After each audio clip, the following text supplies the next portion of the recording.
Hello. Hello, everyone. Hi. Welcome, welcome. My name is Lady, and today is the 26th of February, 2026. I am back to share a few things here and there with you, especially about what's happening in Uganda, what's happening with our president, His Excellency Kyagulanyi Ssentamu, president-elect, what's going on with coffee in Uganda, continuous search for His Excellency Kyagulanyi Ssentamu, Museveni struggling with legitimacy. You know, he still hopes that the world will recognize him as the elected president of Uganda. But obviously, with the European Union meeting where His Excellency Kyagulanyi Ssentamu and Dr. Sarah Birete testified about what happened on and before the elections, several neighbors of Uganda, presidents, are skeptical about even attending his swearing-in ceremony. He has requested, sent letters out to presidents in the neighborhood, but many of them are either turning down the RSVP, saying they have something else to do, and others just haven't responded. So it is worrying him quite a bit that he's not getting the relevance that he used to get from his friends in the neighborhood that will normally hurry up to congratulate him. Obviously, the African Union congratulated him, but as you know, the African Union was created with intentions, created by Museveni as part of it, with the intentions of promoting the Bachwezi dynasty. The East African community or East African Union or whatever that thing, the parliament and the government that Museveni struggled to put together, is also to promote Rwandi's existence. So it is not as if they are working for the Africans in those regions. They truly are working in the interest of Museveni. So it's not surprising that they will come out and congratulate him first before other people have even considered doing so as presidents of other nations. So he's struggling with legitimacy, very much so, especially because he has not captured His Excellency Kyagulanyi Ssentamu. His goal is to capture Bobiwine so that they can Muhoozi swears that he wants to just kill him and deal with the consequences later. Muhoozi and Salim Saleh are just in it to do away with His Excellency Kyagulanyi Ssentamu. The fact that they don't have him in custody baffles them, and that's what Museveni struggles with the most. Even when he makes plans, he doesn't know where Kyagulanyi Ssentamu is, and so he worries about that. So amongst other things, there is that. There was a meeting that was held with the Security Council a few days ago where you saw Muhoozi shared, or I think even the newspaper shared a photo of the Security Council meeting. Several people sitting down. I'm going to try to pull it up if I can. But several military personnel sitting with Museveni and Muhoozi at State House. That was sort of parading there. That was right after actually the Kyagulanyi and Sarah Birete testimony. Basically, Muhoozi trying to say that show their power, military power, to the EU or the European Union, because these people think that everything has to be done with the power of a gun. Just like he came to power, just like he treats Ugandans by, killing them, arresting them, harassing them, mistreating them, dehumanizing them. They feel like everyone has to be handled that way so that people know that they're strong or powerful. But that's not how it works in the Western world, obviously, because they think they can do things that way. They feel like showing to the EU that they're strong or they're powerful will help them, help the EU tone down on their actions towards them. But that doesn't mean anything. When I find the picture, I'll show it to you. So that in that meeting, I understand there's been 3 or 4 high-ranking officers who also got poisoned.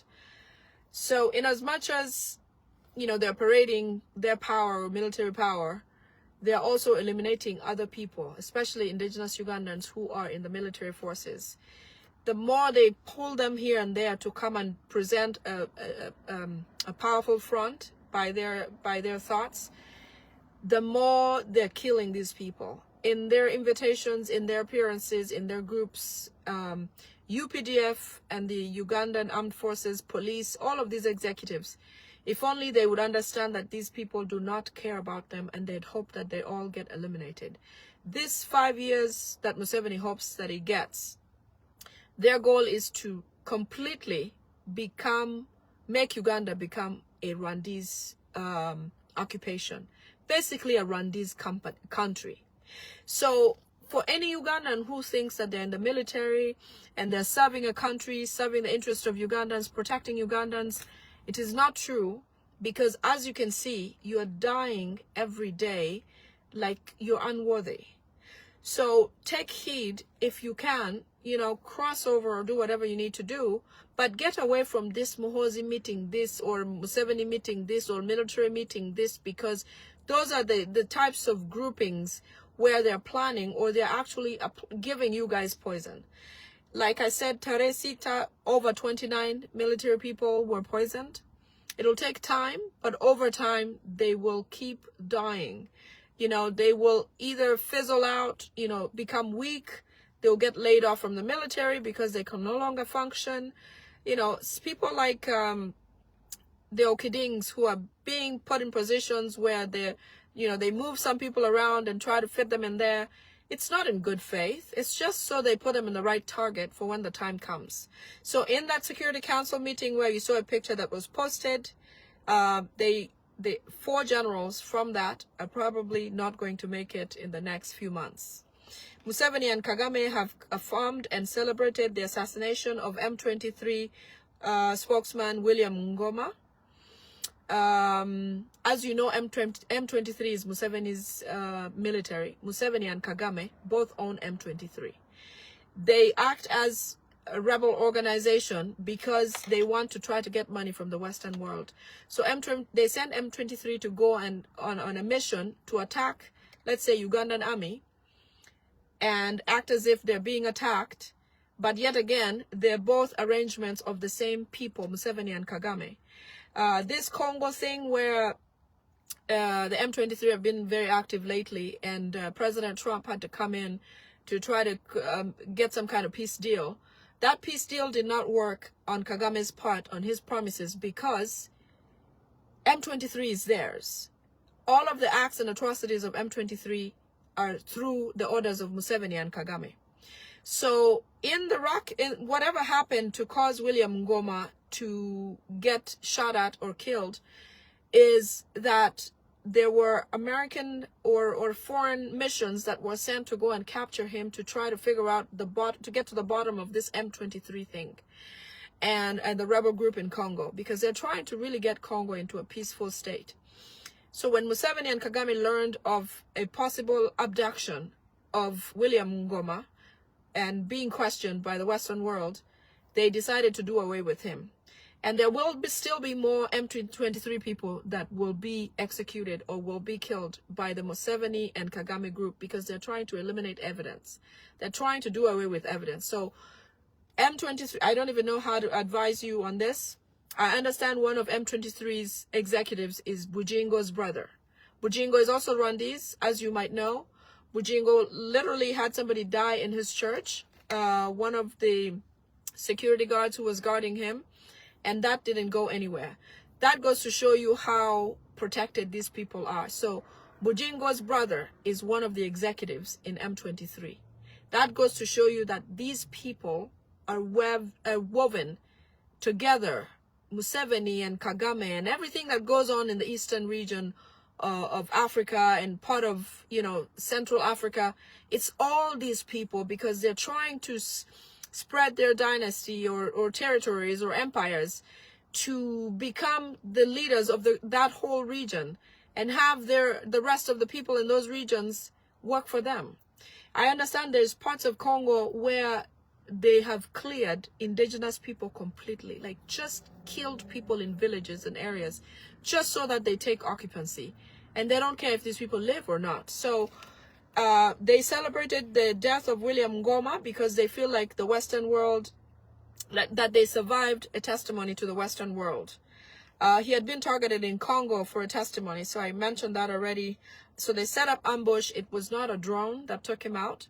It was their ambush that did. So maybe the drone was sent also, but the ambush of Museveni and Kagame took out William Ngoma. Museveni's health is highly deteriorating, you know, as it should. He's an older man, obviously sticking to power, but this is something that's against him. As you know, Museveni thought by now he would have no opposition, would have no challenges, because he felt like he had sort of dug his feet down, you know, with the son trying to take over and all of that. His health is severely deteriorating. He has been advised by doctors to try to lay off thoughts and, you know, reduce stress, reduce travel.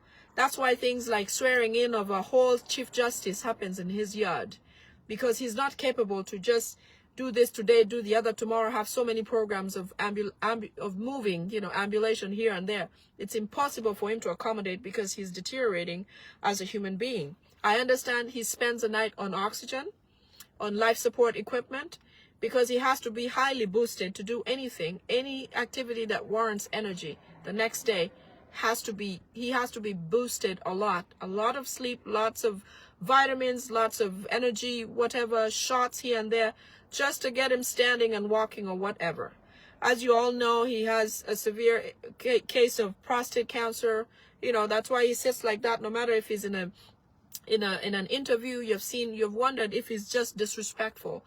But it is a condition which comes with a lot of, in aging men, you know, it's one of the tests that is required, that you get tested for prostate cancer and things like that. He's probably gotten worse, and it's overgrown and all of that. So he's not in good health and not in good shape. But he doesn't trust anyone anymore, especially with Bobiwine being on the loose. Museveni feels like Bobiwine could be under his bed, you know, because he can't catch him. He doesn't have him. He's constantly worrying. It's one of the things that will possibly take him, besides other conditions, because, you know, when you have a lot of stress, it weighs down on anything else that you may be suffering from. Many of you have seen that he's walking around with a catheter on his thighs, like a catheter bag, which usually happens when people have prostate cancer. They may not be able to urinate the right way, so they have to have a catheter for them to urinate through. It's one of the conditions that he has. He's also having a lot of, he fears quite a bit for the ICC, the uncertainty of the ICC clamping down on him, and also the EU sanctions coming down the pipeline. He doesn't know what's going to hit him from where. Rightfully so, because he has done so much. There's a lot of evidence, overwhelming evidence, of what Museveni has done to the people in that region, not just Uganda. Every war in that region has been perpetrated by Museveni.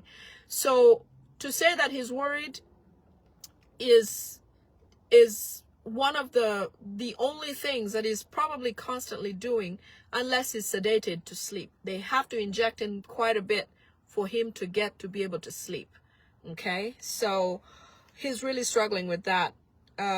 He wears a mask. The reason why Museveni wears a mask is not because of any COVID symptoms or COVID fear of contracting COVID or cold or anything like that. He sleeps with oxygen, so his nose is plugged all night.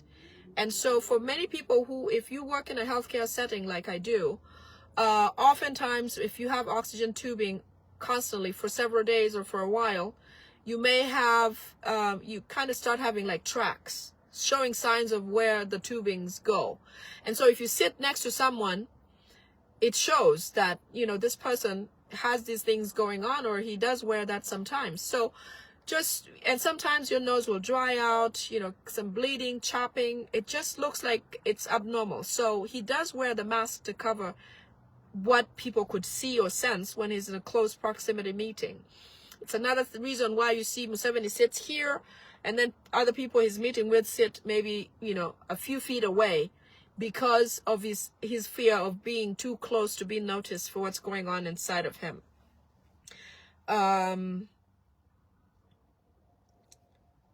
He's also been restricted on a very restricted diet, obviously, for what else is going on. He's very cancerous as a human being. Several infections going on. His hand, as you might have seen, it looks like it's rotting or something. They took out the cancer on that hand. But as you know, cancer, sometimes it travels. So he does have it quite all over his body. And so he's on several strict diets. He's just not a happy man. He's not happy because of his worries. He's not happy because his body is deteriorating. He has been flown to North Korea several times for treatment. He has even requested a prostate transplant, but that's impossible. It's never happened. He has had several kidney transplants. As you know, his son, Rabogo, son-in-law, is a trader of internal organs, which they take illegally from people. None of that has helped him. So he's really, really struggling as a human being. He's been prescribed to stay in a calm environment and try not to be all over the place, trying to fight this, fit the other.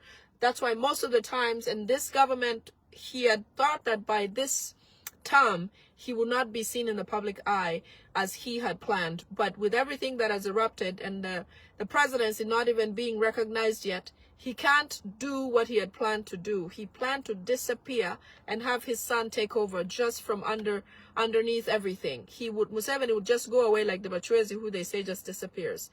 But, you know, we are still here. We are pushing for sanctions. We're pushing for illegitimacy. We're pushing to get him out of that country, all of his family and everyone. He's not the president, he's not elect. So he has several headaches.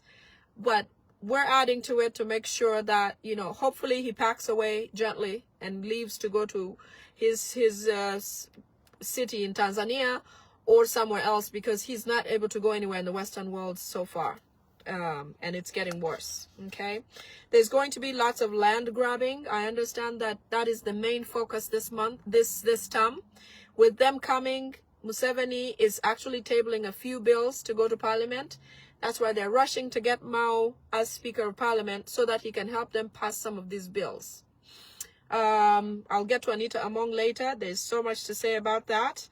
But Museveni is going to try to get, with the help of Salim Saleh and Muhoozi, they're trying to get families into several land wrangles whereby, you know, family members disagree, but they'll try to find, as they have spies in different villages, they'll try to spy and find who is the person who is leading, you know, like in an estate, for example, when they appoint the manager or the leader in a clan, that clan person is the one they're going to target. If not, they're going to target somebody who has high responsibility of selling land in a family and put them at loggerheads with all the family members by offering them a lot, you know, comforts of life, money, a home, whatever the case may be, several promises to get that person to clear everybody who is in the way of refusing to sell land. They're trying, because land is a key thing for them to take over, to own Uganda as they plan to do. So they're going to work really hard to see that happens for them. So watch out for family disputes, lots of land grabbing. If you see a family member is doing at one person who is trying to sell everything, unfortunately, especially in Acholi, which I've seen myself, land has become something that is the only dependence for anyone to survive. You know, most people sell off land to send a child to school for one term, without worrying about how do they do the rest of the terms. Okay, just survival for now is a basic reason for people to sell land. So Salim Saleh says he has succeeded in Acholi land because the Acholis, we've gone through so much after the camps, after the LRA war. There's not much left to do or sell or gain or trade or invest in, except sell off land to try to live for today. So you're going to see a lot of that in other areas, especially Uganda. There's also going to be that's what they're going to call the silent genocide. Obviously, a lot of people are going to be killed in efforts for them to continue getting this land. You have seen a lot of communication about LC1 elections, LC2, LC3, what do they call the other group of people? There's a word, an acronym for something CD or C. These are the local councils who will be engaged in this activity. Be careful, because some of them are going to be even Rwandese who are going to figure out who these people are, who are the owners of the clans, who are the leaders, who are the ones who are going to be very difficult, you know, so they can deal with them. They'll pass those names on. These LC1s and 2s will pass those names on to the military and people who Museveni has appointed to do this dirty job for him. So be careful. People like Chisacha Mukama in Masaka area, Kalangwa in Kayunga, and etc. So those are the people who are going to be heading such dirty missions to try to get rid of people, to try to get rid of people who are standing in the way of having land sold. Mrs. Bobby Chagulanyi, I shared something a couple of days ago in a meeting where Muhoozi, Museveni, Salim Saleh, Chisacha Mukama, Balam, they decided to try to make attempts to kill Mrs. Barbara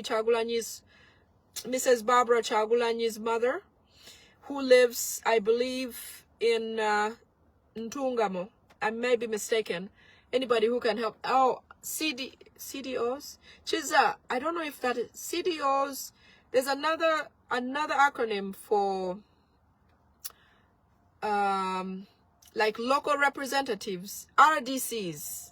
RDCs, LCs, RDCs, those are people who are going to be finding out which are the hard heads in the villages or in the communities who they need to do away with or deal with. So they want to get rid of Mrs. Bobby Chagulanyi's mother. Apparently, Biabakama and Balam have already gone to spy on the home where Mrs. Barbara Chagulanyi's mother lives. They've been there with a vehicle from State House and one other national water license plate vehicle. So if anybody had sighting of those vehicles in that area, those people were sent to go and spy on Mrs. Barbara Chagulanyi's mother.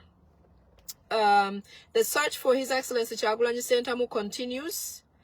Last week, Museveni, Dam leader, and the armed forces, they've been spying all around Kampala. They're looking for His Excellency.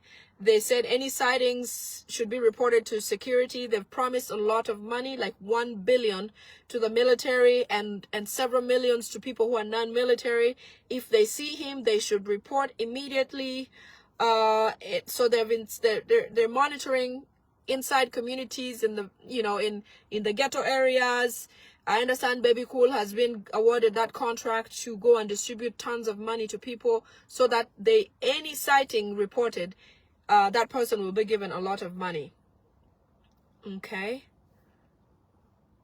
There's also people who have been sent specially on this mission.